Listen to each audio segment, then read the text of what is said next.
Hi, welcome to another episode of Hot Takes. And it seems number 10, in fact, not just number 10, the whole of Downing Street, number 10, number 11, the Cabinet Office, even the cat, have gone into survival mode this morning. We do have the emergency debate later on today. David Davis managed to wrangle that out of Lindsay Hoyle, although Lindsay Hoyle, despite offering the emergency debate, was very, very sneaky in not allowing senior civil servants within the Cabinet Office and number 10 to attend a Foreign Office special select committee, in case they spilled the beans. He's going to ensure that the beans remain firmly unspilled. Got to protect his Prime Minister, hasn't he? But it's all, of course, over this shambolic handling of the Mandelson debacle. Now, everyone wants to know what's going on. The big question is, when did he know? They're all running around like headless chickens, making sure everyone is reading the same script, singing off the same hymn book, and they all know what they have to say and who they have to say it to. It is Operation Cover-Up. It truly is. But they're all fighting for their lives. None more so, of course, than Morgan McSweeney.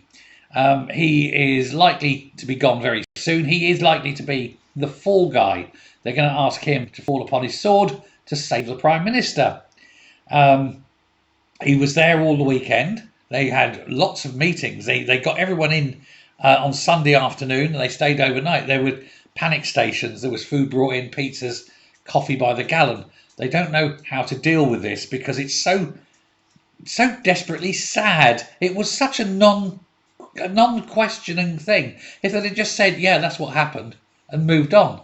But no, the cover-up. As I say, they're watergating this. Now, McSweeney is in the firing line. He's the one likely for the chop. And he is making sure that, if he goes, I think he's making sure that if he goes, others will go with him. I don't think he's bothered about protecting the Prime Minister anymore. I think he's more concerned with his own fate.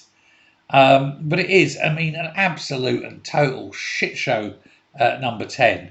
They are out of their depth. This is the thing. They've been found wanting in every single respect. Now, back on last Monday, before PMQs, Bloomberg, the news agency, they contacted Mandelson himself, and they had excerpts from the Mandelson/Epstein files. These were then, on the Monday, sent to the Foreign, Commonwealth and Development Office and Downing Street. The emails exist. We know they went to Downing Street.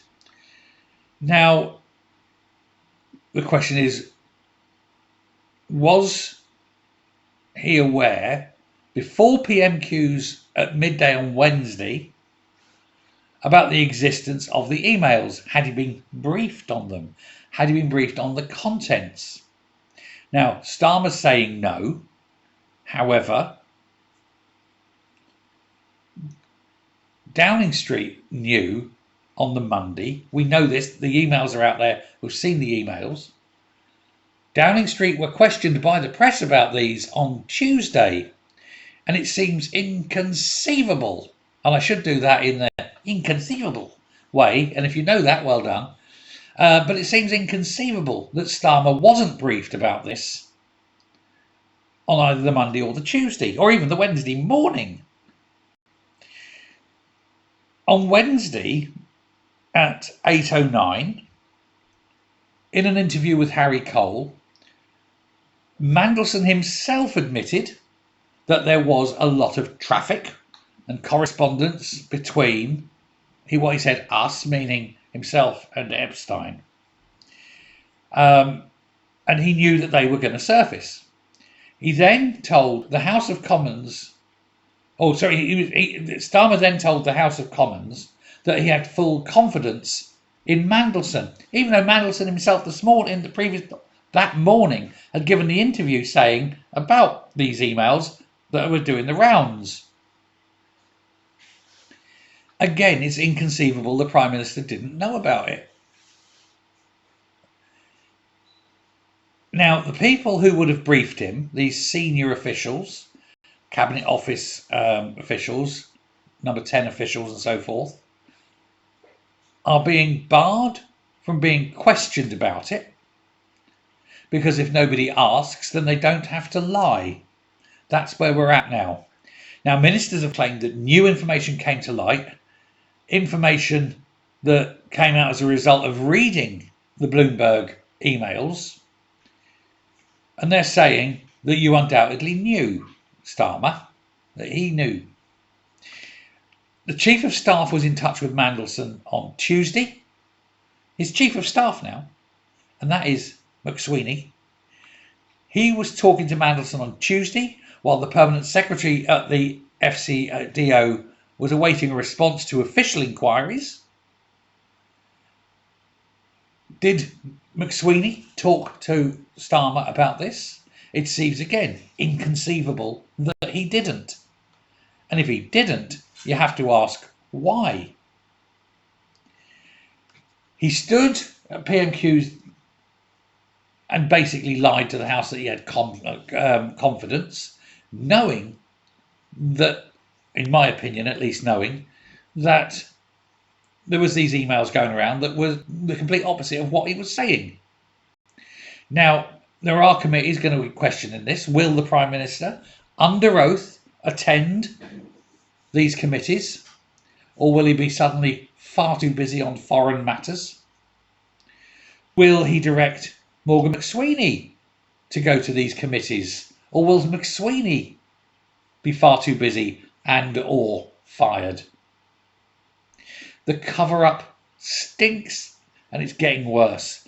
I'm going to watch the discussion in Parliament tonight, the debate and the emergency debate, see what's going on, see who knew what, and see if any more lies are being spilled on this. But it's clear that this government has no transparency and is absolutely, definitely covering up and hiding in order to save that worthless carcass on that slimy rat, Keir Starmer.